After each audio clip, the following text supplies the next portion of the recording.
Sometimes history is made when you're just living your life, getting tickled by your brothers and playing with your cousins. Angela Legg realized, as an adult adoptee, that her experience, while it was just her life, was unique in this country. The people who raised Angela in the 80s were doing it at a time when many of the relationships that were present in her family were not widely accepted in the world. Learn more about her story and how growing up within a structure that didn't resemble her neighbors affected her. This time on Adoption Uncovered.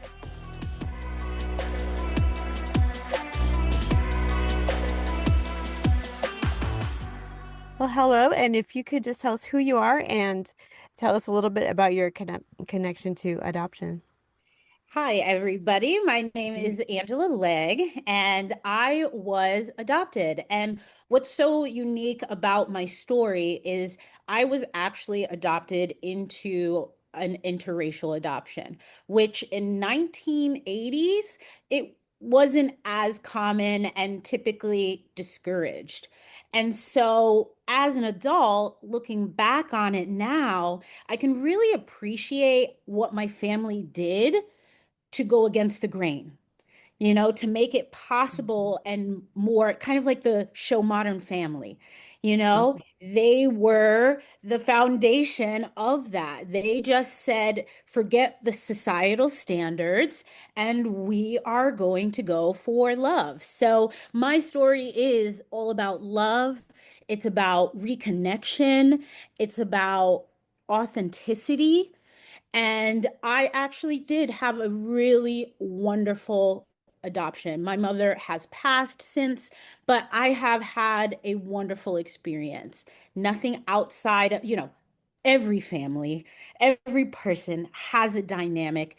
And I'm really excited just to talk about my dynamic because I think it's a different um perspective than what's commonly narrative in my interracial adoption. On September 4th, 1984, I was actually pronounced dead not once, but twice within the first 24 hours I was born. And that's because my mother, my birth mother, had come from, she was a Haitian immigrant living in Florida, Miami, Florida, which is a huge hub for Haitians.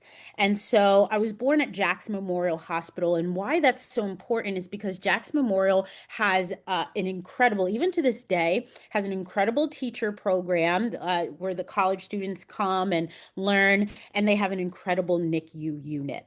And so she came in a couple of days before I was born, the day before I was born, because she felt sick. She knew something wasn't right. And I was her second child. So she just had that motherly instinct and she went in and they were like, yep, nothing, this isn't right. They induced her and they got me out, but they just barely did. So I was small, I was barely alive, but something wanted me alive, right? So I live with a lot of purpose as well.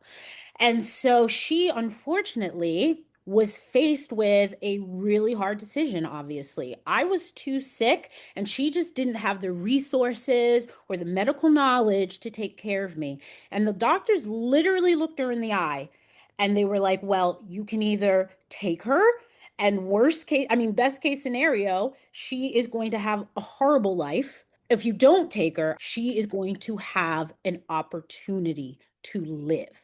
And so she made a gamble. She put her ego aside and she said, I can't provide for this baby. Let me see if somebody else can.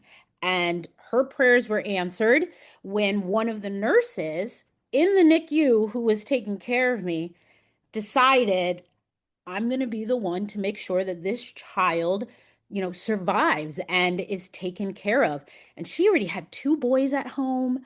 She had pets. She was a single mom. And she decided to take on this sick little baby. And the care that I needed was a lot of people, some people know, some people don't, but I had to have a colostomy bag. And that, it's very, you can get a lot of infections. It's very a high risk um, especially for newborns to have. Very Mm-hmm. few newborns even had this. So I got better in the hospital and finally went home. And she took me home, and immediately we became family. That's how powerful purpose is and mission. And before my mother signed on the dotted line, she actually gave me a purpose and like a mission. And she did that by giving me my name. And she named me Angie. And the meaning of that is the messenger. It's a very beautiful, the messenger of God, the messenger. It's a very beautiful mission and purpose. And so when I went to live with my family and the nurse, they kept the name. And, it's always been something, right? Because sometimes in adoption is very controversial. The names change, and Mm-hmm. and it's going to be really interesting when I tell you how I met when I met my family. But them keeping the name was one of the smartest things they could have done, even as a baby. So I came home, and then in 1985, she was like, let's make this official. I want to, adopt this child legally. And in the 80s, Florida was like, absolutely not. They had so many Wow. policies in place that made it difficult for a white family to adopt a black child. And that was based on so many things, advocates from both sides with Mm-hmm. fair arguments. But at the end of the day, this woman had all of the capabilities to take care of me and was denied. And so they played that game. They collected the checks until we figured out how to move. And so in the early 90s, this nurse, her name is Mary Ellen, packed up her two sons, a cat, a dog, and her nanny. And her Oh my. nanny and I had begun to really create just a fantastic relationship. She was the one who was really caring for me most of the time. And just naturally, this love started to grow.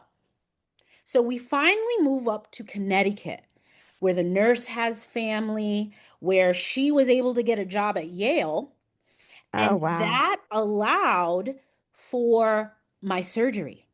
So I was then admitted to Yale. I got my surgery. The state paid for it. Her insurance covered anything else that didn't. And it Mm. was literally a miracle. So when we talk about them being denied the opportunity, that is so much proof of how the universe sets things up for you in the future. Sometimes you don't know why you're being denied, but it's revealed to you Mm. later on. And so I was put in the best hospital, arguably, in the world, and had one of the best doctors for young children with this. He had maybe operated on maybe two or three others that were my age at the time. So this was so advanced. This was medical history that was happening. And my family just stuck right through it. They didn't have to. Obviously, Mm-hmm. nobody, adoption is a choice. And so I made it through. I learned how to walk again. And 1991, the nurse, Mary Ellen, and the nanny, Pamela Legg, decided that that our future, that our connection, that mine and the nanny's connection was so strong that we were just going to keep it that way. And so in 91, the nanny got the opportunity to apply, and I was adopted by her instead of the Oh. nurse. And so it's this very unique story that would never fly today. And the nanny, she was a single mom. She had no house, no credit. Like she was just a single mom. So that the what you have to go through today for adoption, I can't even imagine. So it was such a different time back then, but they Mm-hmm. just did what they needed to do.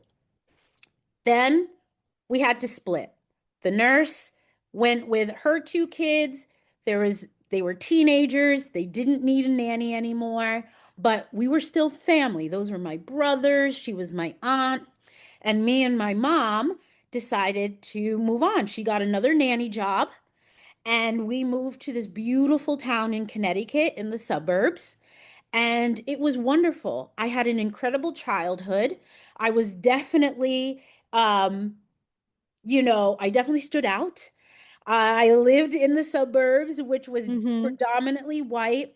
And it wasn't that I think a lot of people assume you're whitewashed and all of these terms that people Right. use. Mm-hmm. But what actually happened was I really got a strong hold of my identity because people were challenging my identity. People would look at me and they were like, well, you're not acting like the people that I see on TV. So you're not black, you're not, you're an Oreo and da da da. So it caused me to really reflect on who I was as an individual. And it has been the foundation of who I am today. And as difficult as that might be, I think that is one of the major conversations around interracial adoption is the integration of their society. I wasn't integrated into, a diverse society, but I Mm-hmm. don't think it harmed me any more than a young teenager who was depressed. Right. It's just the challenges that we had to deal with. And they helped me through them. They were new to it too. But what was very interesting is that they always gave me a strong identity. Because the nurse, Mary Ellen, worked in Florida and was around a lot of Haitians, she understood that I was Haitian American. I was never African American. I was never Hmm. black. I was never, my family held true to my, nationality throughout my whole life. And so that was really interesting. And that really was the foundation of me exploring who I was. Because they told me I wasn't black, I wasn't African American, I was Hmm. Haitian American. And so that was a really strong, aspect of what they did to help me integrate. And even though they didn't really integrate me, they definitely used language that was proper. They definitely understood better than the average person in this situation. So I grew up in a great school. I played sports. I did everything. My mother loved me to death. She came to my games, it was a great childhood. And then I grew up in high school. I did look for my mom. Internet had Okay. just come out. You can kind of search the yellow pages, and Mm-hmm. I knew my original last name. So I was Angie Telemock for the first 6 years of my life. And so Okay. I did know my last name. I did know her first name, Mean. It was on all of my birth information, and my family never hid that. And so I was looking on the internet, I was looking in the yellow Mm-hmm. pages, and I found her. And I Okay. called the number, and someone picked up, but they didn't speak English. And Oh. so I got scared. I hung up, and that was it. And nothing else came from it until one day I I get this phone call, this voicemail, and this is when we had those little box voicemails, and you would leave a message and you would have to listen to it. I'd missed the call, and this young woman's voice is, "Hi, this is Jennifer Nelson. I'm looking for Angie Legg, and if she can call me back." And I thought it was a bill collector, it could have been anything, spam. And so I never did. And so, fast forward about another 3 or 4 years, we've all moved out. I've moved on. I've gone to school. I'm living on my own. My mom is living with my aunt again. So, we're kind of, recouping everything. We're coming back as a family. And after work, I get this phone call from a Boston number, and they keep calling, keep calling. I keep sending them to voicemail. Finally pick up, hello? And she's like, "Is this Angie Legg?" And I go, "Yes, who's this?" And she's like, "Your sister." And I had a stepsister, and so when I knew it wasn't her, and I was like, "I don't know what's going on." And I was alone in my apartment. I had roommates, but I was alone. And she's like, "You were born Angie Telemock to Karismine Telemock." And then she started saying like my social security number. I'm like, "How do Whoa. you know this?" And she's like, "I'm at your old residence right now." She had driven down from Boston, Massachusetts, on a whim because the private investigator that she had hired had my old address. I had moved 2 months prior. Oh my And gosh. so she took a trip randomly with her boyfriend down to my old address. She pulls down I live down a driveway, right? Like you can't even see the house from the road, nothing. So she's venturing into this area. She goes down the driveway and she sees a car. She knocks on the door, nobody answers. She's knocking, knocking. The dog is barking, nobody's answering. And then finally, she hears somebody walking and someone opens the door. And it was I call him my brother. It is one of the boys that my mom nannied for when we moved to this town. And he was still living there and he was sleeping and he woke up hearing the bang and he opens the door and he's like, "Hello?" And here is this beautiful black woman crying her eyes out because she thought she Oh, had missed an opportunity. She just drove 2.5 hours and he's like, "How can I help you?" And she's like, "I'm looking for Angie Legg." And he's like, "She just moved like 2 months ago. Who are you?" And she's like, "Her sister." And he knew. And he goes, "Holy crap, come inside." So he brings her inside. He shows her my Facebook. He gives her my phone number. And that's when she made the call. And again, the universe working its magic. I believe so much, there's so much purpose in our existence. Every one of us has a story to tell in our own unique way. So she called me. She told me she was in Guilford. I said, "Drive another 45 minutes to my place." And we met for the first time. I opened up the door and I saw somebody who had my features. I'd never seen that before. And we hugged and we cried and we talked. And that was the beginning. I got to hear the sound of my birth mother's voice. I had cousins. I had a brother, a natural, like 100% brother, same mother, same father. And then I found out I had a dad. And when I was originally born, my birth mother said that that my father was dead and that he had drowned based on a few things, but she was mm-hmm. just like, he's not around. So I spent my whole life, 24 years at the time, thinking I might find my mom, but I will never meet my father. And so I find out that I have a dad. I'm like, this is amazing.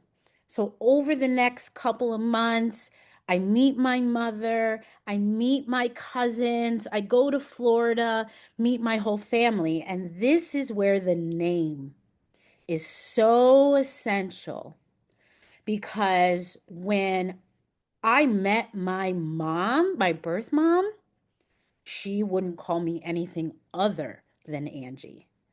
And when I was adopted, my adopted mom changed it to Angela and Okay. made that the legal name. And I'm like, can you imagine if my name was Sarah? Like my Mm-hmm. birth family called me Angie without even missing a beat. And I'm confident that they would have if, my name was completely different. I think there would have been this really interesting tension with my born name. So it was just so interesting, that again, my family really made the right decision. They were so ahead of their time, and they didn't know what they were doing.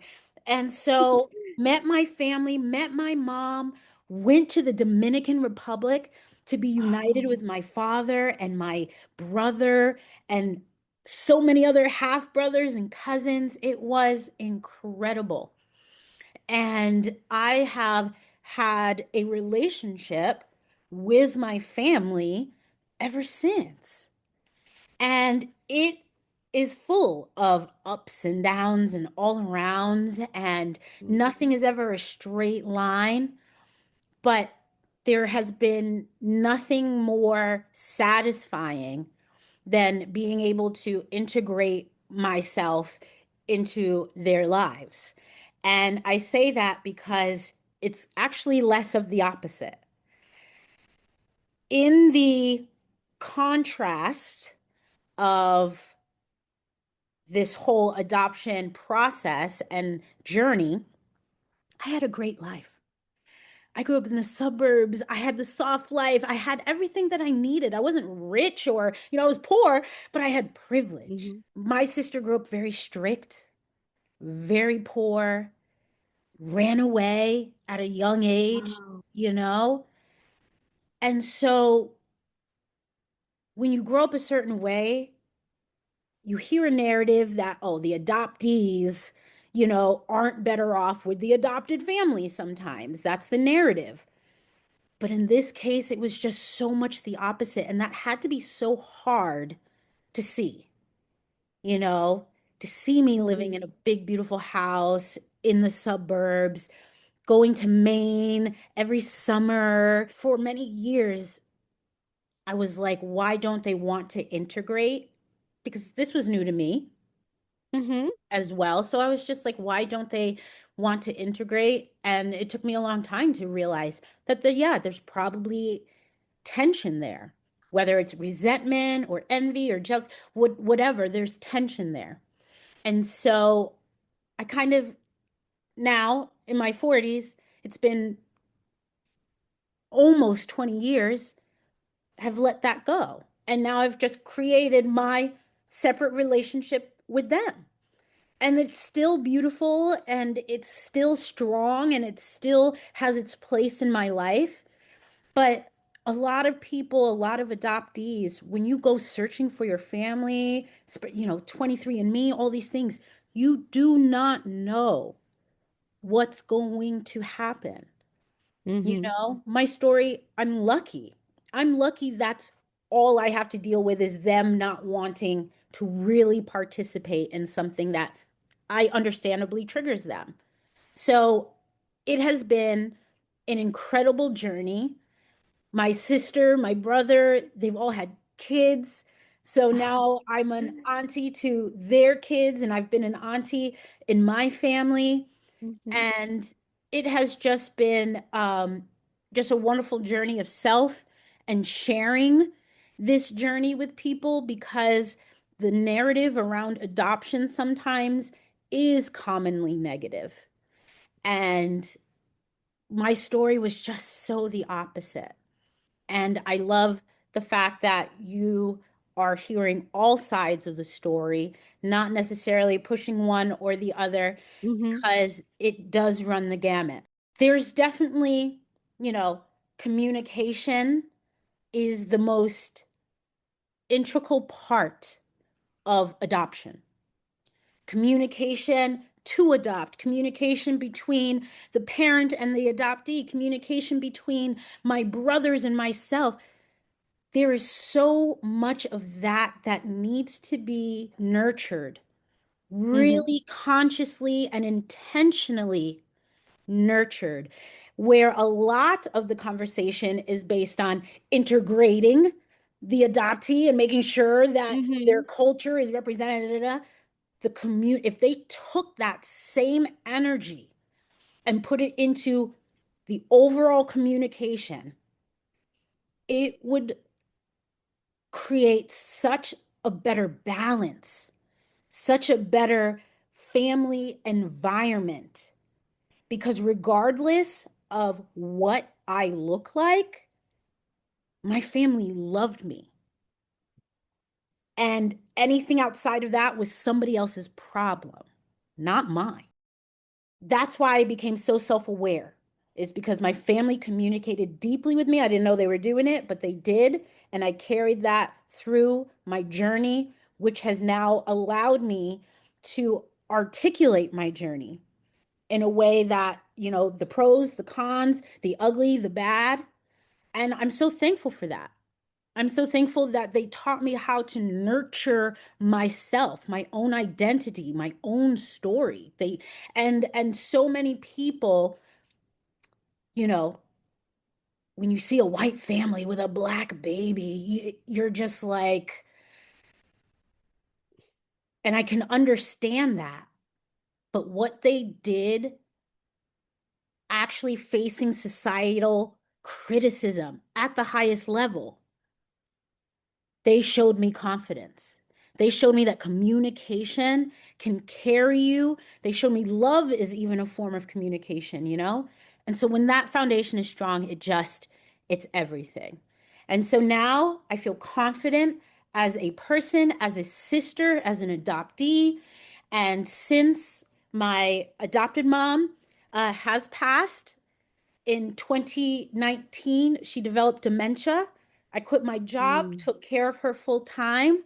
And at the end of 2020, she passed peacefully in her sleep. And it was the final mission that I had. It was like one of the missions that I finished. She took care of me, and then I was finally able to take care of her. My aunt had passed. She had passed from an unfortunate surgery. And then my biological mother has also passed, and she died from a stroke from diabetes. These three incredible women that it took to make me. And again, it just shows the power of love and the power of communication, the power of belief. My birth mother, you don't know if you're ever going to see your child again. But she had this box of my bills, my medical bills, my original social security card, my original birth certificate that she kept for that day that she would find me. That lives within me, not just me experiencing that, but her act of intention lives within me and always has. And so, for anybody looking for their family, if you don't find them, or even if it's a controversial story, you are them. There are so many parts of you, and I know that you don't always know what those parts are, but I'm here to tell you that most of those parts are you. My mother was an entrepreneur. I'm an entrepreneur. My father is a painter. I went to school for interior design. My brother is a director and producer. I act. They are in you. Those things that randomly come to you, your hobbies, your gifts, you can hold on to those things as part of them. Even if you don't find them, or if the situation ends up not being idealistic, there is just such a big part of you as an individual that has that connection. And it should be nurtured, it should be celebrated because it's you. And so through my journey, I've just really learned that when you step outside of your comfort zone and you do what is right, my birth mother did what was right. She signed the paper. She put me up for adoption.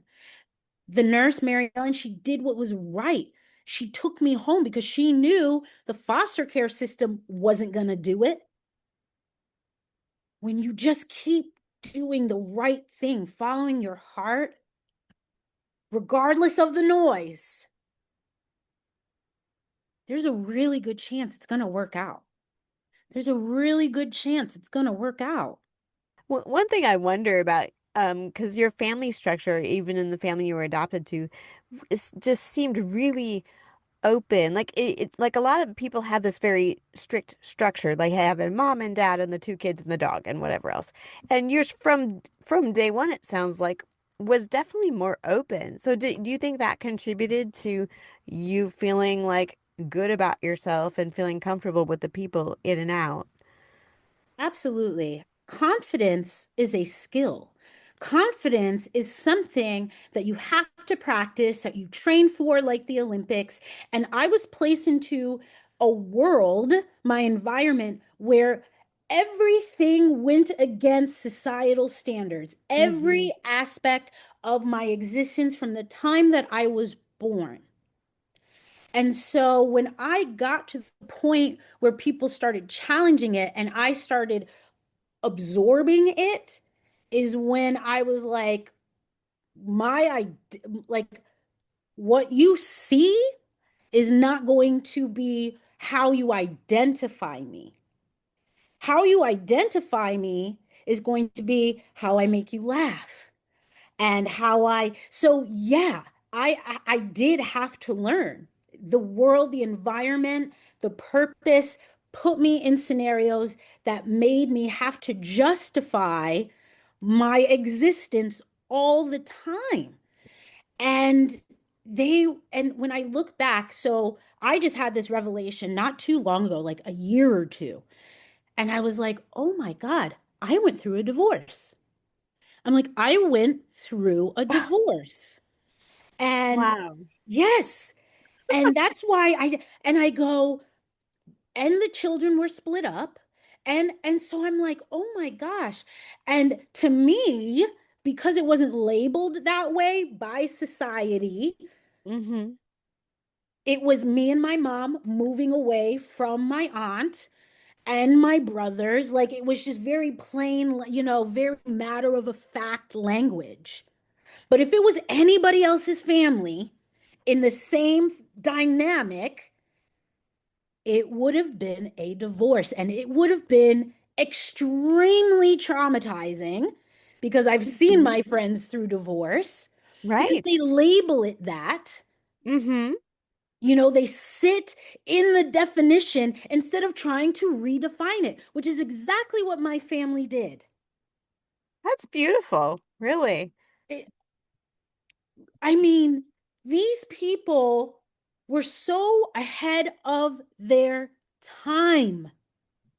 We Yes. talk about technology. What about technology of the mindset? Technology of love. Hmm. It's unbelievable. And the family, so my aunt made that decision without, her sisters, her seven sisters, her one brother. She's like, I'm going to adopt this black baby that is basically dying, and y'all are going to deal with it because I love her and she's great and she's beautiful. And they were like, okay. So they took that on too. I'm sure not everybody was happy with it, because there are, I know, but I just brought so much joy and so much color and so much dynamic to a narrative that had to be had eventually in this world. And I was the vehicle for it. My family was the vehicle for it. And it's been a roller coaster and it's been incredible. But yeah, they did a lot. They are the definition of that show Modern Family that is now celebrated 30 years later, 40 years later. It's now celebrated. But before it was, they had to go through, they had to walk, they had to crawl for that show to exist. I was chosen. I was chosen again and again and again. Can't touch me. I know exactly who I am. I know exactly who my family is. I know exactly what we've contributed to the future of this planet. And it is not small. It is not minute. And I'm so grateful for the uh mission that I've been put on.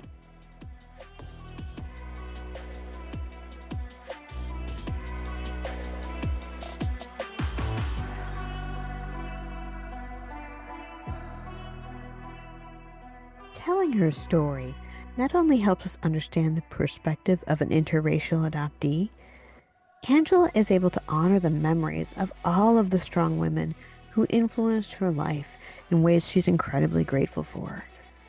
Read more stories about adoption issues and listen to other episodes of this podcast on my website, adoptionuncovered.com. If you think we all need to understand how to do adoption and foster care better by learning from those intimately connected with those systems, consider supporting this podcast through Patreon. You can find a link on my website. Thank you for listening.